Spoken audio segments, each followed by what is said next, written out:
Hey team, welcome back to the Sweet Science. I thought I'd do something a little bit different today.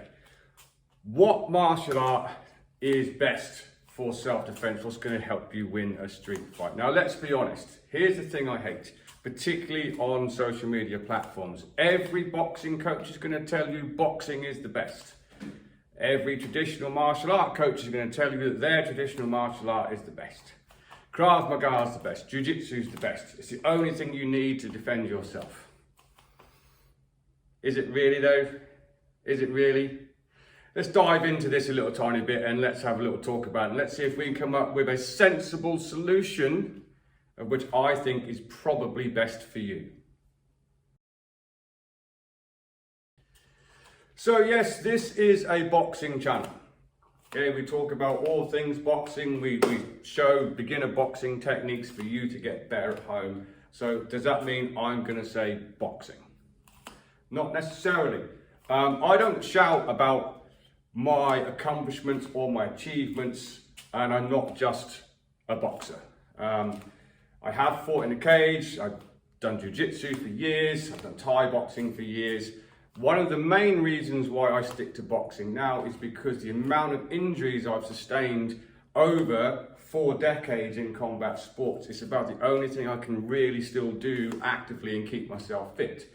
I still teach Thai boxing, I can just about demonstrate it and then they go off and do it. Jiu-jitsu, because of the injuries in my neck, I can't really do that anymore. I certainly can't roll with anyone. Or anyone that I don't 100% trust. So I have studied lots of different martial arts. The one thing you have to remember where a street fight is concerned, and I don't want to go down the path of this is street fighting, blah, blah, blah. There are no rules, okay? There could be multiple attackers. There could be weapons involved. There are no time limits. There are no referees. There are no judges. And it's usually exceptionally violent. If you are not capable of extreme violence, you probably shouldn't be getting yourself involved in a street fight. I've known plenty of people who have studied martial arts for years and they've done little bits of sparring here and there and their coach has told them that they're great and they've dropped down into some kind of weird and got the absolute doo-doo kicked out of them by someone with no martial arts experience whatsoever because it's a different animal. But from a punching point of view, okay, most street fights, or it doesn't have to be a street fight, most violent altercations, they start from a certain distance, they quickly close up to an upright kind of tussle and all this sort of thing. And sometimes they end up on the floor if it's not over as quickly as possible anyway. So from a pure punching point of view, I have never seen anybody in a pub or a bar or whatever you call it in whatever country you live in, pull off a 360-degree spinning tornado kick in the middle of a packed pub. It's punching range, it's elbow range, it's thumbs in the eye range, it's ripping bits off it, it's biting range. Yet you're probably not going to get this lovely skipping side kick going in the middle of a pub. I'm not saying you can't kick. Let's talk about reality though. The chances of that happening are quite minimal. So punching, learning how to punch properly and see punches coming and defend from that is probably a good thing. So one, you should have some kind of boxing training. Let's look at some others though. Secondly, jiu-jitsu. Now, disclaimer, all my jiu-jitsu brethren, do not hate me for this.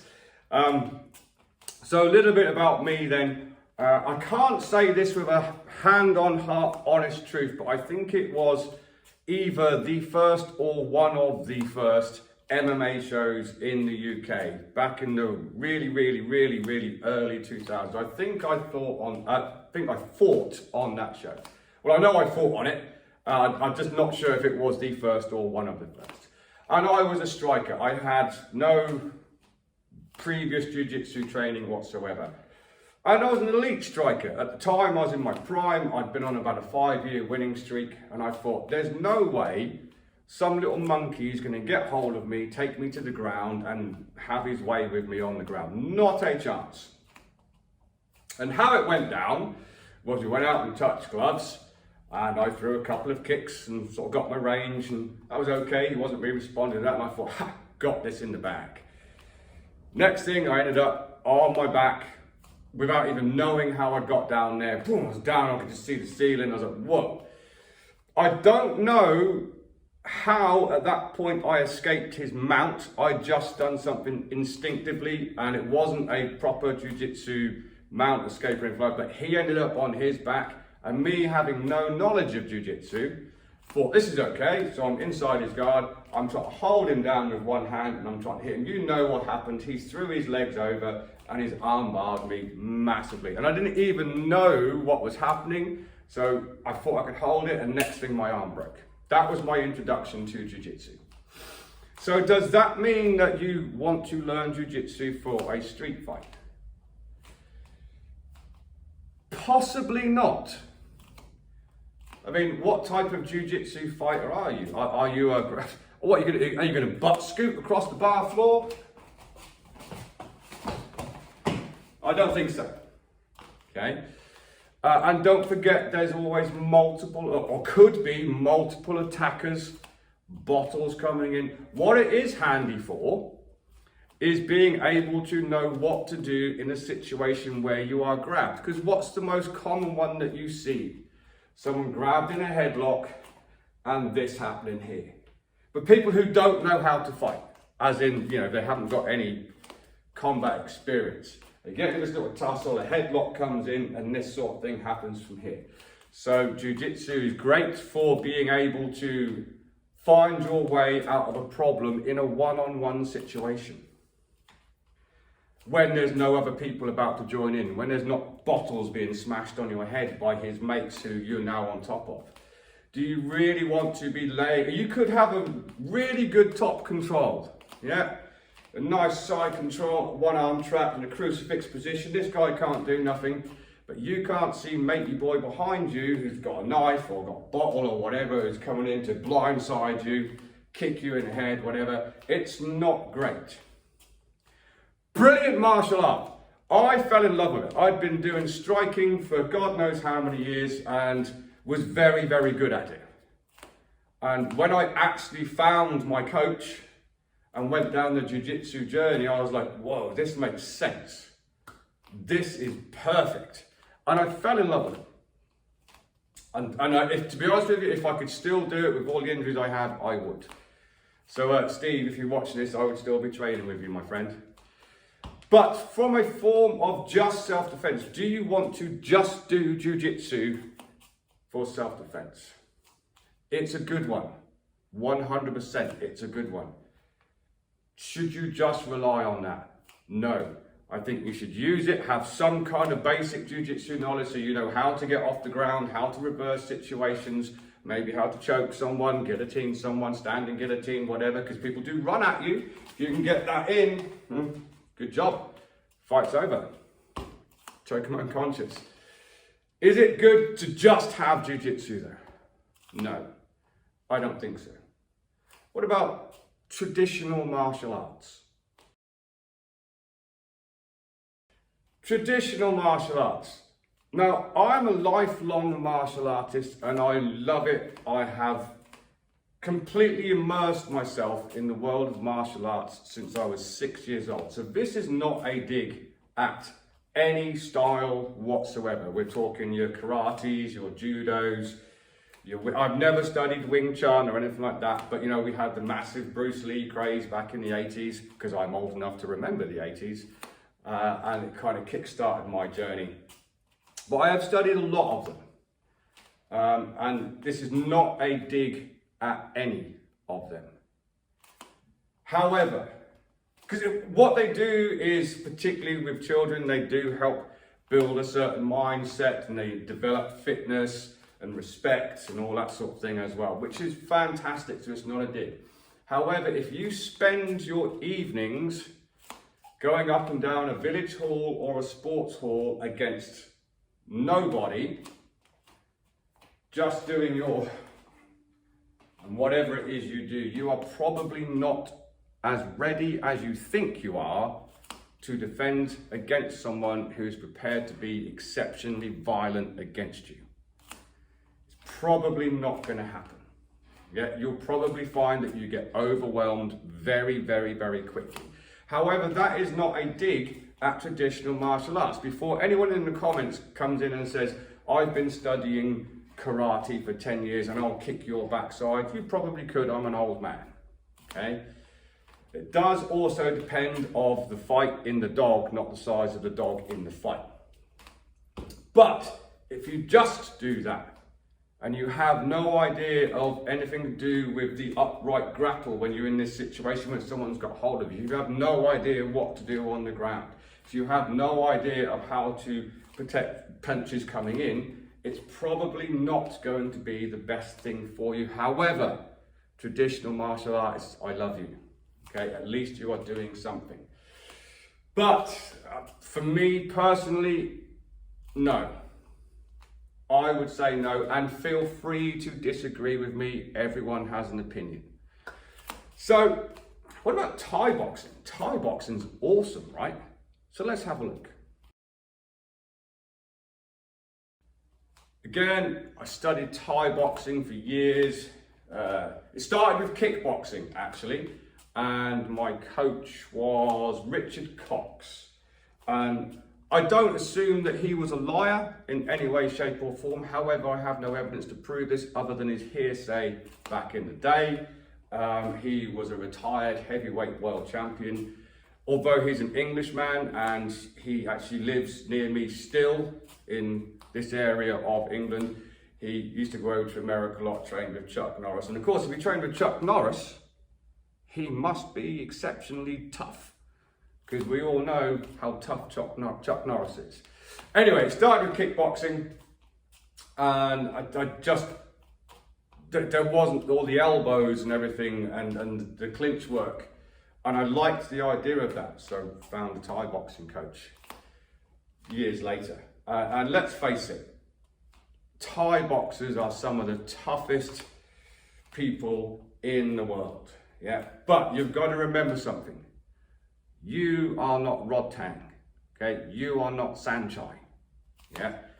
That's a different animal. Some of you have probably seen Rod Tang get kicked in the doodahs, ref about to, and he just went, that's a different animal, yeah? However, I do fancy Rod Tang's chances in most street situations, apart from where weapons are included, obviously. But yes, you are going to learn to kick very, very hard. You are going to learn to punch very, very hard. You are going to learn how to clinch and elbow really, really hard. You're going to learn to knee. It's called the science of 8 limbs for a reason, because it uses as much of our weapons as we possibly can. And it is really, really good. And it derived from battlefronts. Okay, so there is proof of it works in not just a ring situation. Again, one-on-one, probably a very, very good thing to have some knowledge of. Someone gets hold of you, that's okay, because we're getting these elbows in and all this lovely stuff from here. All good. Multiple attackers, not sure if that's going to be the best thing for you. However, again, it goes back to the kicks. Yes, you can, you learn your leg kicks in Thai, and you don't need as much range to get these leg kicks in, and they are devastating. They are 100% devastating. If you've never been leg kicked before, you pure boxers out there, okay, who have your boxing stance with your feet 45 degrees, and you think your hands are going to take down a Thai boxer, doubtful. Yeah, your leg's going to get taken away from you before you even get your jab off. And that's coming from a boxing coach, because they're just different sports with different rules. So, do I think that you should need to do Thai boxing to learn to defend yourself? It's going to help. 100% it's going to help. But even then, you get into that upright grapples and you fall on the floor. If you don't know how to at least get out of that situation, Thai boxing lets you down. So Thai boxing, definitely, but it has its limitations. So what am I trying to say here? Realistically, in my humble opinion, you need some kind of boxing education. You could do with some kind of Thai boxing education for that close work, which we don't have in boxing. You know, if we get into a clinch, you might get a couple of little shots off, ref separates you. You get into a clinch in Thai boxing, fight goes on. You get into a clinch in MMA, yeah, fight goes on. So, because you've got 3 ranges of combat, this freestanding phase, the clinch phase, and the ground phase. So boxing for hand skills, 100%. Thai boxing for its devastating attacks and its good defense as well, and its clinch work. And probably some jiu-jitsu as well. Judo, throws maybe. Okay, but you haven't necessarily got the finishes on the ground. But do we want to be staying on the ground and having a roll around on concrete? Not really. But my opinion is you want to be able to you want to be able to fight in all 3 ranges of combat. Boxing, Thai boxing, and when things go wrong, some jiu-jitsu work for either being able to finish quickly or at least get out of a situation. So there you have it. There's my humble, honest opinion. I'm not going to tell you that boxing is the best thing for you to do for self-defense. And I know some of you pure boxers are probably going to hate me for that. But it's not. It's good. It's 100%. It's better than most things. Okay? But it's limited by just hands. And Thai boxers, we're limited by not groundwork. Jiu-jitsu people, we're limited by not striking, okay? And with jiu-jitsu, of course, if you're doing MMA, you can also get punched and hit and kicked and everything like that, but you pure jiu-jitsu guys, you're not getting punched in the face, you're not getting elbows bombed into you, you're not getting kneed and stuff. All 3 are fantastic. The one I can't say anything for, which the people watching in America can probably put something in the comments for, is we don't have a wrestling program in our high schools like you, and college and universities like you guys do.